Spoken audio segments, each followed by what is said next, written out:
Ao anatin'ny lafiny ara-pinoana kosa no andeha hanoizatsika ny fampahalalam-baovao. Vory maro ny fanome fotoana teny ny andravoangy fivavahana avokoa ireo taranaka sy zanakam-pelezana eo anivon'ny fiangonana FJKM Mandravoangy fivavahana omaly. Nankalazaina omaly tokoa mantsy ny alady ny taranaka sy ny fianakaviana. Mitondra ny akon'izay Lova Ramanantsoa. Fotoan-dehibe nankalazaina omaly sy tetsy amin'ny FJKM Mandravoangy fivavahana. Omaly tokoa no nankalazaina ny alady ny taranaka sy ny fianakaviana. Vory maro arak'izany ireo mpino nanatrika izany fotoan-dehibe izany satria dia efa 10 taona izao no nankalazana ity lanonana izay.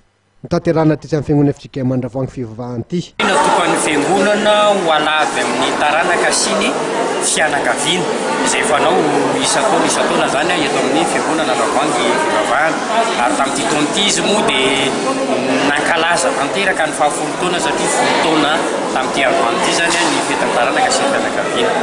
Nandritry ny herinandro ny alatsinainy talata larobia kamisy zoma dia misy famelabelaran-kevitra natao isaky ny takariva amin'ny enin'olo.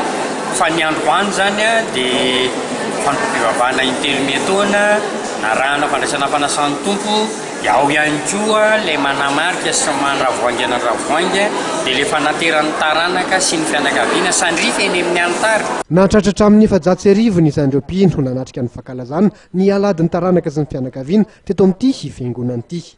Nanamarika amin'ny fotoana ny fanangonana ny sandrify ary efa niomana ny komity mpikarakara izao lanonana izao eo amin'ny fitsinjaranana izany.